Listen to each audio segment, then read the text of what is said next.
Hi guys, it's Mina, and today in this video I'm going to do a movie review because I haven't done one since my Uncle Pete's birthday, so I'm going to do one. And since this month is the month I finished chemo, I thought why not celebrate being alive for 9 years without cancer in my body by doing a movie review on my favorite movie, which is a movie I've mentioned quite a lot in my videos called Cats Don't Dance. Sorry, my nose is itchy. So Cats Don't Dance is about this tabby cat named Danny who is voiced in both speaking and singing by Scott Bakula, who travels all the way from Kokomo, Indiana to become famous in Hollywood. But when he's in Hollywood, he learns that Hollywood doesn't look for talented animals, they only look for talented people. So he tries to prove that animals can be talented by having himself and the other animals show off their talents. But the snobby kid star named Darla Dimple, who's like a parody of Shirley Temple, who is voiced in speaking by Ashley Peldon and singing by Lindsay Ridgway, tries to keep them from stealing her spotlight. Okay, so to start this movie review off, I absolutely love Cats Don't Dance. It's one of my all-time favorite films, and this was my most favorite movie when I was going through chemo, going. Because it cheered me up so much. I watched this probably like 10, I showed it to my mom and dad when I went through chemo, and then after 50 billion times I feel bad annoying with them. But I just loved watching it so much because it cheered me up, especially after I got my knee replacement surgery. This was like my favorite movie when I was going through chemo. It's still one of my all-time favorites. And I watched it for the first time in like 9 years back in January. I still love it as much as I did when I went through chemo. Next, and what I love about it is the story, the plot, the songs, and the characters. The characters are all cute. And next I'm going to talk about the person who directed this. This was directed by Mark Dindal. And Mark Dindal I'm more familiar with as a special effects person than a director. He did the special effects for The Little Mermaid, The Rescuers Down Under, The Great Mouse Detective, Oliver and Company, Tom and Jerry the Movie, The Emperor's New Groove, and Chicken Little. Next I'm going to talk about the characters, and I'm going to start off with the animal ones. A warning, I'm going to be talking really fast because just so I can go by them quicker. I'm going to start off with the animals. I love Danny. I love how he's so persuasive and ambitious towards others. Like he makes everybody tries to make everybody follow their dreams and tries to make them happy, and he won't let anything stop him from following his dream. And I love how he won't let anything get in his way, especially Darla Dimple. And he's a tabby cat, by the way, and he's voiced in both speaking and singing by Scott Bakula. And Scott Bakula, I'm not familiar with him in anything else but this movie. And Sawyer, and next I'm going to talk about is Sawyer, and what I love about Sawyer is I love how she's like the object of Danny's affection, but I like how she doesn't like him at first when he really likes her. I love those characters that don't like each other at all at first, but later on or like one character likes this certain character, but doesn't like this certain character, and this certain character likes him or her, and they later on start to fall in love with him. Him or her. I love how she doesn't like Danny, and then later she starts to fall in love with him when she sees who he really is. And I love how she's always making jokes. Everything she says almost turned into a joke. She'll say certain things, and then some certain objects or animals will show up. It is pretty funny. And she is a white Persian cat, by the way, and she has two different actresses doing her voice. She has Jasmine Guy doing her speaking voice and Natalie Cole doing her singing voice. And Jasmine Guy, I'm not familiar with her in anything else but this movie. And then Natalie Cole, I'm very familiar with her. I'm pretty familiar with her singing, even though I've only heard her sing 3 times. And here's a quick fun fact: is although Jasmine Guy could sing, they had Natalie Cole doing her singing voice. I don't know. It doesn't really make any sense. Next, I'm going to talk about Crankston, and what I like about Crankston is he's completely cranky and annoyed and bored with everything. It is pretty funny because he's always making jokes as well. And he is a goat, by the way, and he's voiced by Hal Holbrook. And Hal Holbrook, I'm not familiar with him in anything else but this movie. Next I'm going to talk about Frances, and what I like about Frances is she's so bored with everything like Crankston is, but I love how she likes to dance with Crankston. And they both find Danny really annoying, but later on when they start to hang out with him, they start to like him as a friend. And she is a fish, by the way, and what I like about her, she's got the long cigarette thingy like Cruella de Vil does. I bet a lot of you guys know what I'm talking about. And she's voiced by Betty Lou Gerson, and Betty Lou Gerson, I'm pretty familiar with her in like 2 movies. She was the voice of Cruella de Vil in the 1961 version of 101 Dalmatians, and she was the narrator of the 1951 Cinderella. And next I'm going to talk about TW, and what I like about TW, he's like so superstitious, and he's always worried about everything. Like he always relies on fortune cookies for his life, and he never gets a good fortune. It is pretty funny, and I like how he's like always like looking for good luck charms for him. It is pretty funny.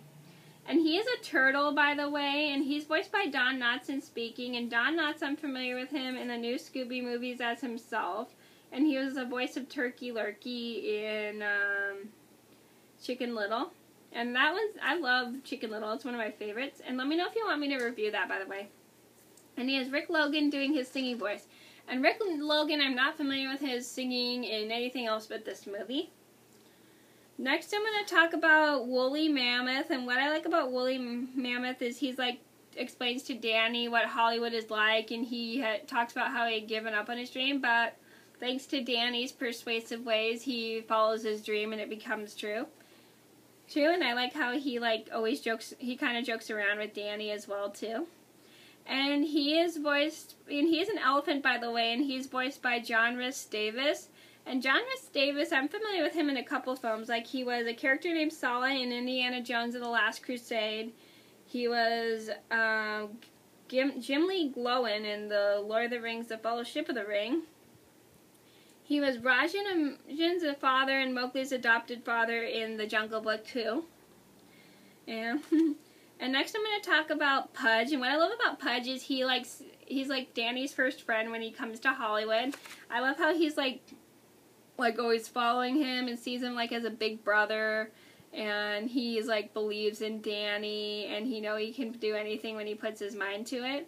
I like how he follows him everywhere. It's so funny and it's so adorable. And he is a penguin, by the way, and he's voiced by Matthew Herreid. And Matthew Herreid, I'm not familiar with him in anything else but this movie.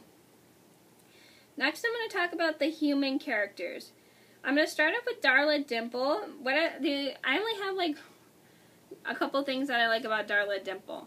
The only thing I like, 2 things I like about Darla Dimple is like I love how she's a parody of Shirley Temple, and I love how she's like all sweet and innocent, but she's actually like a evil devil. It is pretty funny. She's like a sweet little angel, and then she's like an evil devil. It is pretty funny when she gets mad, and I like how she like pretends to like the animals and doesn't really like them in real life.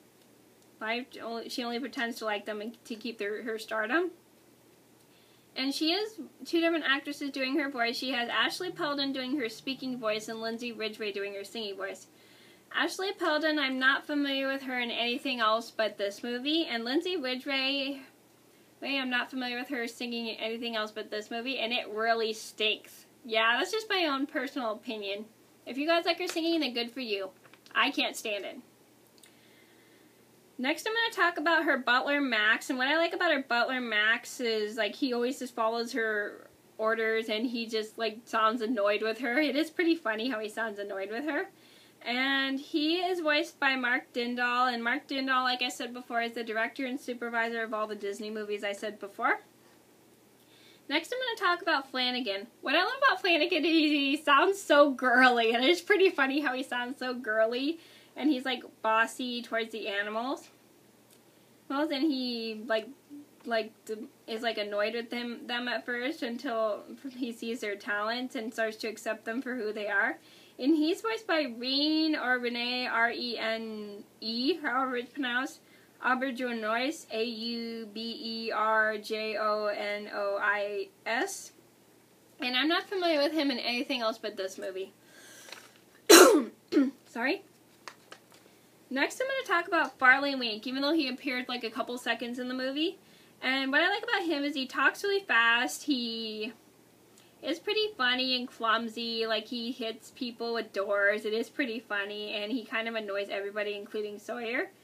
And he is voiced by Frank Welker, and Frank Welker, I'm familiar with him as Joanna in The Rescuers Down Under, additional voices in Scooby-Doo, A Pup Named Scooby-Doo. He was a Boo in Aladdin. He does a lot of like weird noises. Buzz Lightyear, Grubs from Buzz Lightyear of Star Command and others, and he was additional voices in the show Two Stupid Dogs. And he did a dog named Boomer and Clifford the Big Red Dog along with Gordo and Rex, and then he did Kermit, Beaker, and Skeeter in the Muppet Babies. And next I'm going to talk about LB Mammoth. What I like about LB Mammoth is how he doesn't see the animals' talents at first, but later on when he sees them, he starts to accept them and hire them as actors. Sorry if I give it away for those who haven't seen it. And he's voiced by George Kennedy, and George Kennedy, I'm familiar with him as Herman Scobie in Charade. This also had real-life famous people, which I didn't know that were actual people until my dad told me. So that was interesting. And I'm not going to name them all off because that's going to take up too much time. Another thing I like about this movie is the jokes. This movie also has some really good jokes, too. It's pretty funny. And I'm not going to get into too much detail about them because that's going to take up too much time as well. Next, I'm going to talk about the songs. They're mixed between jazz. They're very jazzy, and usually, which is weird because usually I don't like a lot of jazz, but I really love the music in this movie. It's awesome. And all the songs and the music were written by Randy Newman. And Randy Newman, I'm pretty familiar with him as a great songwriter. He did write songs for Toy Stories 1, 2, and 3, and a lot of you know I hate Toy Story, the first Toy Story. He did the music for The Princess and the Frog, along with The Bug's Life, Meet the Fockers, Meet the Parents, Monsters, Inc., and Cars. Next, I'm going to talk about all the songs that I like. I like Our Time Has Come, which is sung by James Ingram and Carney Wilson. I like Danny's Arrival Song, which is sung by Scott Bakula. By the way, I'm going to sing some of the songs from these movies. This movie, actually. And I'm not going to say which ones because they are going to be a surprise, but they will be written down below. And when I get to them. And I hate Little Boat on the Sea. It's so annoying. I like Animal Jam, and Little Boat on the Sea, by the way, is sung by Lindsay Ridgway and Scott Bakula. And I love Animal Jam, sung by Scott Bakula. I love Big and Loud, I hate Big and Loud, which is sung by Lindsay Ridgway, sorry. I hate the reprise to Big and Loud, which is also sung by Lindsay Ridgway. I love Tell Me Lies, which is sung by Natalie Cole, and I love Nothing's Gonna Stop Us Now, which is sung by Scott Bakula, Natalie Cole, Kathy Najimy, Rick Logan, Betty Lou Gerson, and Hal Holbrook. That's my favorite one out of all of them.